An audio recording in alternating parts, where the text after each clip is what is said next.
Put your hands together for Mr. Dave Konig. Mr. Dave Konig. I'm having a rough year. I turned 45-ish, and that's rough, I tell you. That's the dividing line, right? That's when you start to notice things are really changing. And in your 20s, you go out all night, you drink, you smoke, eat whatever you want, come home, catch an hour's sleep, you get up, you look great. Hit your 30s, you go out all night, you come home, catch an hour's sleep, you look like you've been out all night. Hit your 40s, you don't go anywhere, you go to sleep, you wake up, you still get cracked.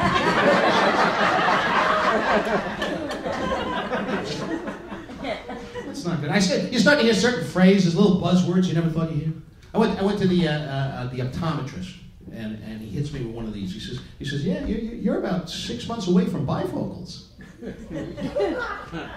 You hear that, and you fully expect to hear, and you're 12 months away from being spoon-fed tapioca by a Jamaican nurse. So I had to go to the eyeglass store. I had to get the multifocal lenses. Anybody wear these, the multifocal lenses? Oh yeah, they're fun, right? They're terrific. Oh, they're the worst. They're the worst. You don't know what you're doing. You step off. You get all confused. The whole thing just irritated. I get irritated when I have to go to any store, deal with any kind of clerk. Something always goes wrong, and I get nervous. I have nothing against the congenitally stupid. I just don't understand why they all end up in customer service.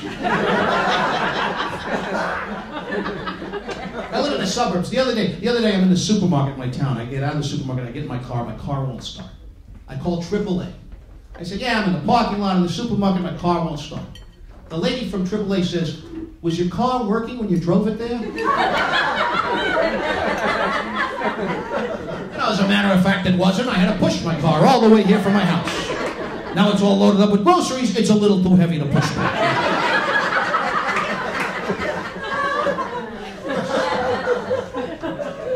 I swear to God. I called up the dermatologist. I had to go to a dermatologist. I called up to get the appointment. The lady on the phone, she says, okay, your appointment is Friday at 9:45. But the doctor wants you there 15 minutes early. I said, if my appointment's at 9:45 and the doctor wants me there 15 minutes early, why don't you just make the appointment for 9:30? I said, tell you what, you tell the doctor I rescheduled the appointment for 9:15, but I'm going to be 15 minutes late. I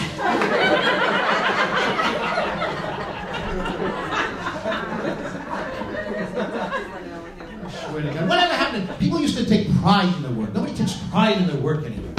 Remember when we were kids? Remember you'd see like the mailman? Nice-looking guy in a neatly pressed uniform, waving, smiling, delivering mail, very happy. Doesn't look like any mailman I know now. My guy's a stringy-haired psychotic. Looks like he slept under a bus. So I got the eyeglass store. I got to get my new multifocal lenses. I just want to grab the glasses and get the hell out, but you can't. You can't. You know this, sir. You wear glasses. You can't, because first you have to deal with the lady behind the counter, whose sole job is to take your new glasses and put them on your head. Because this is apparently a very complicated task. You could screw it all up and poke your own eye. So she takes my multifocal lenses, she puts them on my head, and she looks. Then she takes them off, she makes a little adjustment, she puts them back, she looks. Then she says, these are going to look crooked. But it's not the glasses. It's you. You have one eye higher than the other.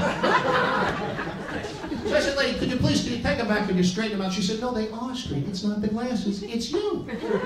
So now I'm starting to lose it. I said, look, ma'am, now, you should know that when I start a sentence with the word ma'am, that's a key word. That means the volcano is about to erupt. It's like starting a sentence with all due respect. No one in the history of the English language has ever said anything respectful following with all due respect.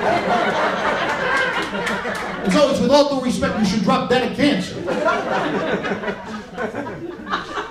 So I said, look, ma'am, would you please, can you take them back with your straighten them out? I've never had this problem before. She said, sir, with all due respect, I've been selling glasses all my life. I've never had this problem before.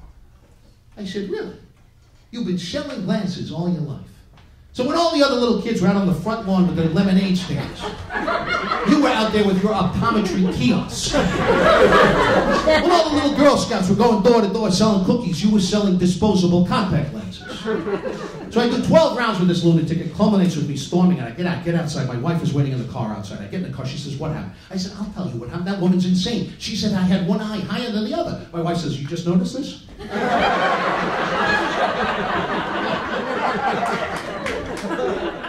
She says, "Everybody on your side of the family has one eye higher than the other."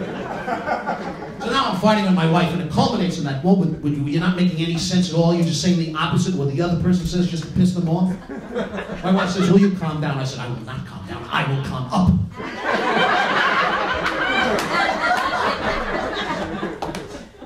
So I said, "That's it." I said, "Stop the car. I'm getting out. I'm walking." So she stops the car. I show her. I get out. I start walking. I immediately regret it. We're 3 miles away from home. You get a lovely view from the middle of the Tappan Zee Bridge. So now I'm juggling 3 different pairs of glasses. I got my new multifocal lenses. These are for everyday use and for driving. And then I still have my old prescription, which is for distance, like when I go to the movies, just easy. And then I got my new reading glasses, just for reading. So the ultimate nightmare for me would be to go see a foreign movie with subtitles at a drive-in theater.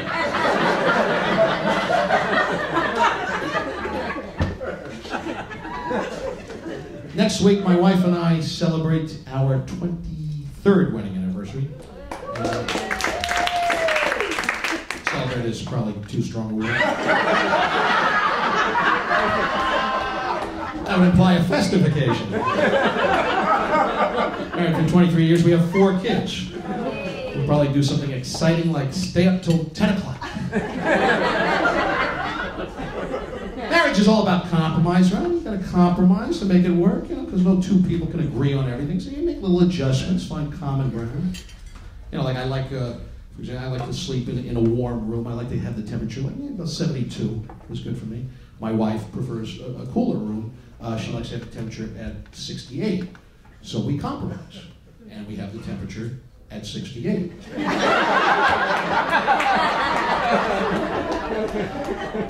Might not sound like a compromise, but my wife explained it to me. Apparently it is. You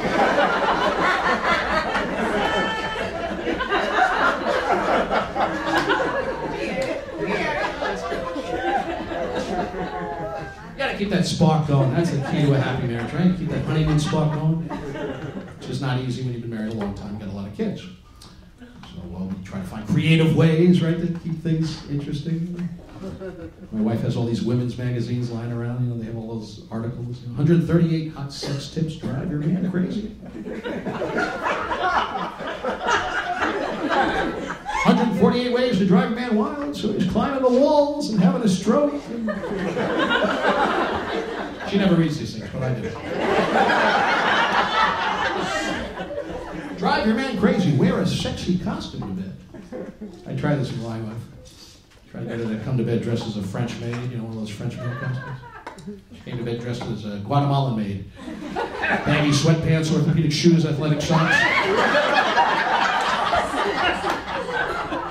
So I asked her to talk dirty to me. She said, "Mr. David, we need more Lysol." I say, try a little role playing, right? Pretend to be someone else, little games. I tried this with my wife. I said, once, let's pretend. Let's play a game. Something, anything. I tell you what, let's play Office. You could be the naughty new employee. I'll be the stern boss. Come on over here, sit on my lap. I'll give you a raise.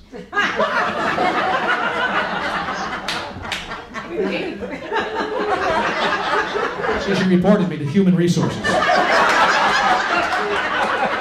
Now she's suing me for sexual harassment.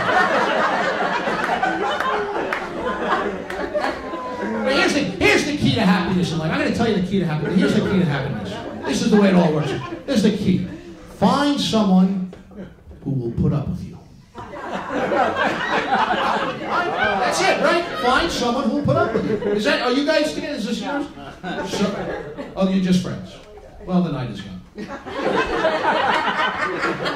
two are together. This is a date. Oh, absolutely. Is this a date? Oh, absolutely. Is this your wife or is this a business trip? What's going on? Find someone who'll put up with you. That's the key, because this is statistically true. This is science. married people live longer than single people. That's actually true. And happily married people live a really, really long time, but then they die simultaneously. It's an amazing phenomenon. These old married couples, right, married forever, one of them goes, the other one goes right after. We've all seen this. See, but that, it's like they can't live without each other, and that's true love.